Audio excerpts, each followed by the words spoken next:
Pride and Prejudice by Jane Austen. Chapter 53. Mr. Wickham was so perfectly satisfied with this conversation that he never again distressed himself or provoked his dear sister Elizabeth by introducing the subject of it, and she was pleased to find that she had said enough to keep him quiet.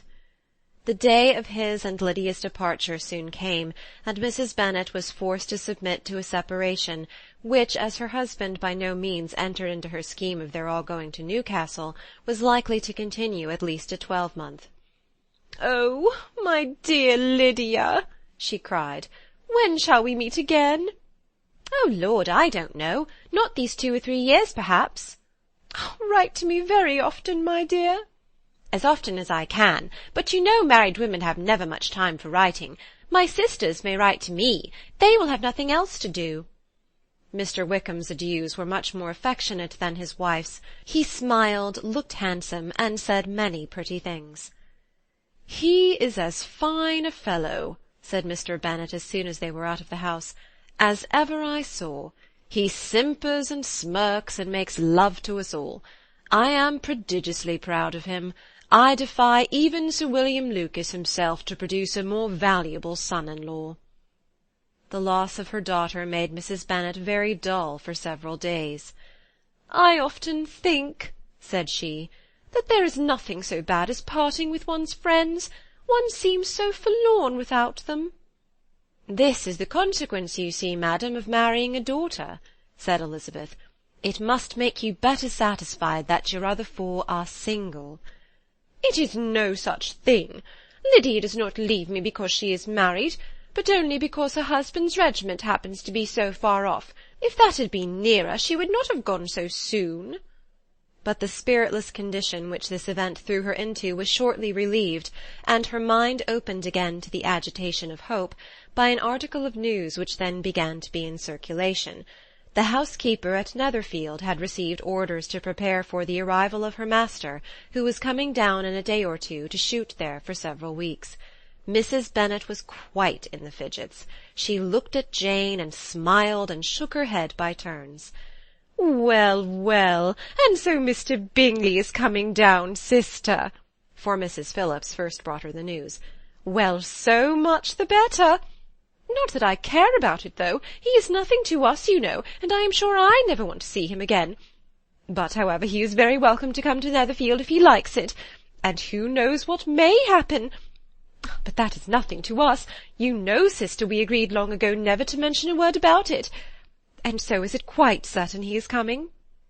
"You may depend on it," replied the other, "for Mrs. Nicholls was in Meryton last night. I saw her passing by, and went out myself on purpose to know the truth of it, and she told me that it was certain true. He comes down on Thursday at the latest, very likely on Wednesday. She was going to the butcher's, she told me, on purpose to order in some meat on Wednesday, and she has got 3 couple of duck just fit to be killed." Miss Bennet had not been able to hear of his coming without changing colour. It was many months since she had mentioned his name to Elizabeth, but now, as soon as they were alone together, she said, "I saw you look at me to-day, Lizzie, when my aunt told us of the present report, and I know I appeared distressed. But don't imagine it was from any silly cause. I was only confused for the moment, because I felt that I should be looked at. I do assure you that the news does not affect me either with pleasure or pain. I am glad of one thing, that he comes alone, because we shall see the less of him. Not that I am afraid of myself, but I dread other people's remarks." Elizabeth did not know what to make of it. Had she not seen him in Derbyshire, she might have supposed him capable of coming there with no other view than what was acknowledged, but she still thought him partial to Jane, and she wavered as to the greater probability of his coming there with his friend's permission, or being bold enough to come without it. "Yet it is hard," she sometimes thought, "that this poor man cannot come to a house which he has legally hired, without raising all this speculation. I will leave him to himself." In spite of what her sister declared, and really believed to be her feelings in the expectation of his arrival, Elizabeth could easily perceive that her spirits were affected by it. They were more disturbed, more unequal than she had often seen them. The subject which had been so warmly canvassed between their parents about a 12-month ago was now brought forward again. "As soon as ever Mr. Bingley comes, my dear," said Mrs. Bennet. "You will wait on him, of course." "No, no, you forced me into visiting him last year, and promised if I went to see him he should marry one of my daughters. But it ended in nothing, and I will not be sent on a fool's errand again."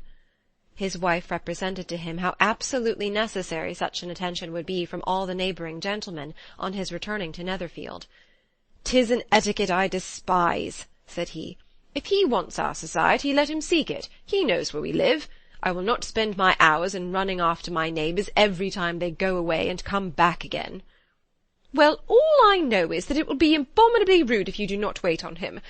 But, however, that shan't prevent my asking him to dine here. I am determined. We must have Mrs. Long and the Goldings soon. That will make 13 with ourselves, so there will be just room at table for him."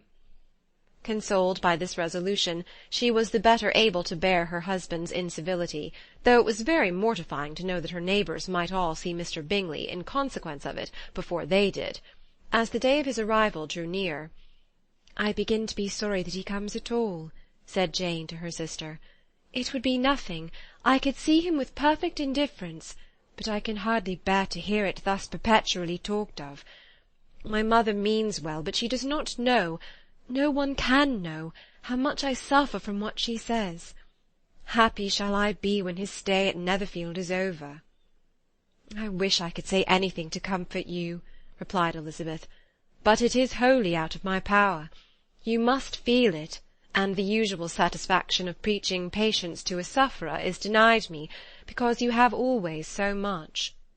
Mr. Bingley arrived. Mrs. Bennet, through the assistance of servants, contrived to have the earliest tidings of it, that the period of anxiety and fretfulness on her side might be as long as it could. She counted the days that must intervene before their invitation could be sent, hopeless of seeing him before. But on the third morning after his arrival in Hertfordshire, she saw him, from her dressing-room window, enter the paddock and ride towards the house. Her daughters were eagerly called to partake of her joy. Jane resolutely kept her place at the table, but Elizabeth, to satisfy her mother, went to the window. She looked, she saw Mr. Darcy with him, and sat down again by her sister. "There is a gentleman with him, mamma," said Kitty. "Who can it be?" "Some acquaintance or other, my dear, I suppose. I am sure I do not know." "La!" replied Kitty, "it looks just like that man that used to be with him before, Mr. What's-his-name, that tall, proud man." "Good gracious! Mr. Darcy! And so it does, I vow. Well, any friend of Mr. Bingley's will always be welcome here, to be sure, but I must say that I hate the very sight of him." Jane looked at Elizabeth with surprise and concern. She knew but little of their meeting in Derbyshire, and therefore felt for the awkwardness which must attend her sister in seeing him almost for the first time after receiving his explanatory letter. Both sisters were uncomfortable enough. Each felt for the other, and of course for themselves, and their mother talked on of her dislike of Mr. Darcy, and her resolution to be civil to him only as Mr. Bingley's friend, without being heard by either of them. But Elizabeth had sources of uneasiness which could not be suspected by Jane, to whom she had never yet had courage to show Mrs. Gardiner's letter, or to relate her own change of sentiment towards him. To Jane he could only be a man whose proposal she had refused, and whose merit she had undervalued, but to her own more extensive information, he was the person to whom the whole family were indebted for the first of benefits, and whom she regarded herself with an interest, if not quite so tender, at least as reasonable and just as what Jane felt for Bingley. Her astonishment at his coming to Netherfield, to Longbourn, and voluntarily seeking her again, was almost equal to what she had known on first witnessing his altered behaviour in Derbyshire. The colour which had been driven from her face returned for half a minute with an additional glow, and a smile of delight added lustre to her eyes, as she thought for that space of time that his affection and wishes must still be unshaken. But she would not be secure. "Let me first see how he behaves," said she. "It will then be early enough for expectation." She sat intently at work, striving to be composed, without daring to lift up her eyes, till anxious curiosity carried them to the face of her sister as the servant was approaching the door. Jane looked a little paler than usual, but more sedate than Elizabeth had expected. On the gentleman's appearing, her colour increased. yet she received them with tolerable ease, and with a propriety of behaviour equally free from any symptom of resentment or any unnecessary complaisance. Elizabeth said as little to either as civility would allow, and sat down again to her work, with an eagerness which it did not often command. She had ventured only one glance at Darcy. He looked serious as usual, and she thought more as he had been used to look in Hertfordshire than as she had seen him at Pemberley. But perhaps he could not, in her mother's presence, be what he was before her aunt and uncle. It was a painful, but not an improbable, conjecture. Bingley she had likewise seen for an instant, and in that short period saw him looking both pleased and embarrassed. He was received by Mrs. Bennet with a degree of civility which made her two daughters ashamed, especially when contrasted with the cold and ceremonious politeness of her curtsy and address to his friend. Elizabeth particularly, who knew that her mother owed to the latter the preservation of her favourite daughter from irremediable infamy, was hurt and distressed to a most painful degree by a distinction so ill applied. Darcy, after inquiring of her how Mr. and Mrs. Gardiner did, a question which she could not answer without confusion, said scarcely anything.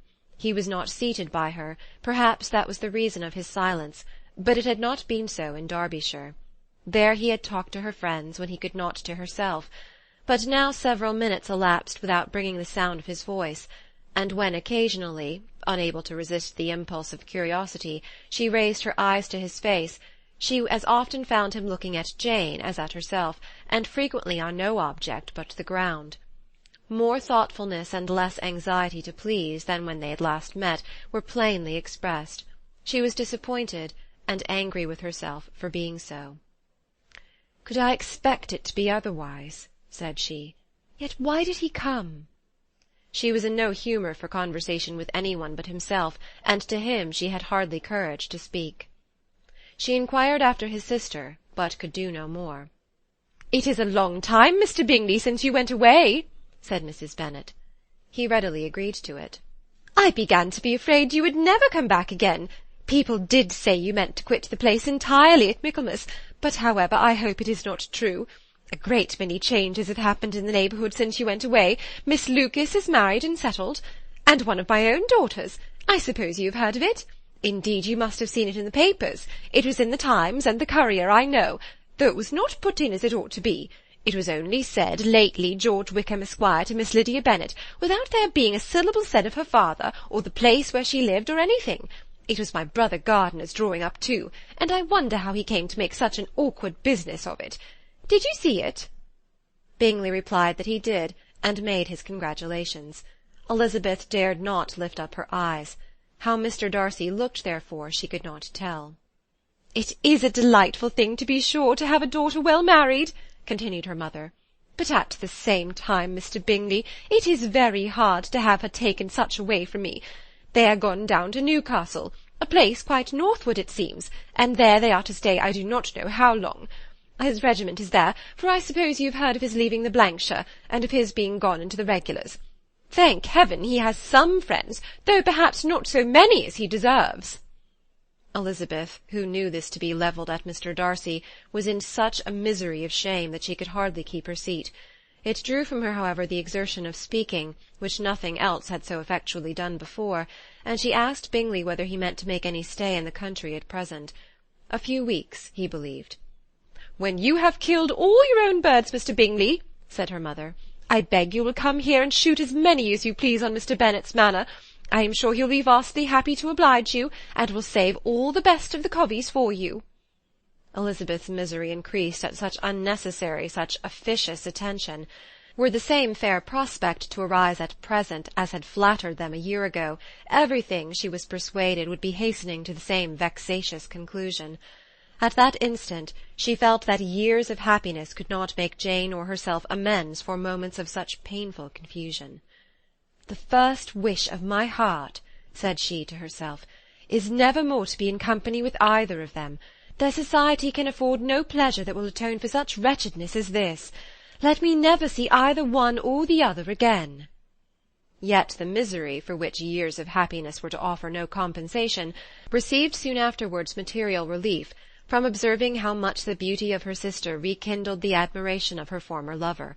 When first he came in he had spoken to her but little, but every 5 minutes seemed to be giving her more of his attention. He found her as handsome as she had been last year, as good-natured and as unaffected, though not quite so chatty. Jane was anxious that no difference should be perceived in her at all, and was really persuaded that she talked as much as ever, but her mind was so busily engaged that she did not always know when she was silent. When the gentlemen rose to go away, Mrs. Bennet was mindful of her intended civility, and they were invited and engaged to dine at Longbourn in a few days' time. "You are quite a visit in my debt, Mr. Bingley," she added, "for when you went to town last winter you promised to take a family dinner with us as soon as you returned. I have not forgot, you see, and I assure you I was very much disappointed that you did not come back and keep your engagement." Bingley looked a little silly at this reflection, and said something of his concern at having been prevented by business. Then they went away. Mrs. Bennet had been strongly inclined to ask them to stay and dine there that day, but though she always kept a very good table, she did not think anything less than 2 courses could be good enough for a man on whom she had such anxious designs, or satisfy the appetite and pride of one who had 10,000 a year. Chapter 53